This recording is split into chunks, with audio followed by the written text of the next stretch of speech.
Helo STEM Gogledd, Conor Martin ydw i. Dwi'n gweithio yn Ysbyty Gwynedd ym Mangor yn adran gofal yr henoed. Dwi'n feddyg sy'n arbenigo yng ngofal yr henoed, sy'n golygu bod fi'n edrych yn benodol ar gyflyrau mae pobl yn ei gael yn eu henaint.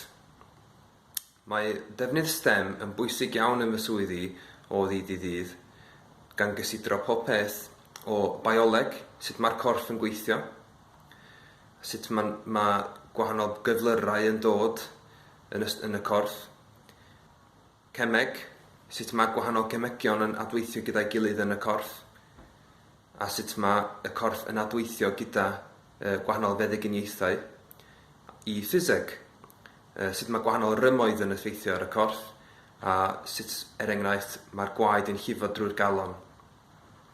Mae'n bwysig iawn i edrych ar technoleg yn meddygaeth, pan da ni'n ystyried sut i ffeindio allan beth sy'n bod efo cleifion drwy wneud yr ymchwiliadau, ac mae'n hynod o bwysig i ddefnyddio peiriannaeth yn meddygaeth hefyd, oherwydd mae rhaid i ni gysidro sut da ni'n dylunio ysbytai, ac yn olaf, yn amlwg mae mathemateg yn bwysig iawn i weithio allan pa ddowsus da ni angen roed o pa feddyginiaethau cleifion.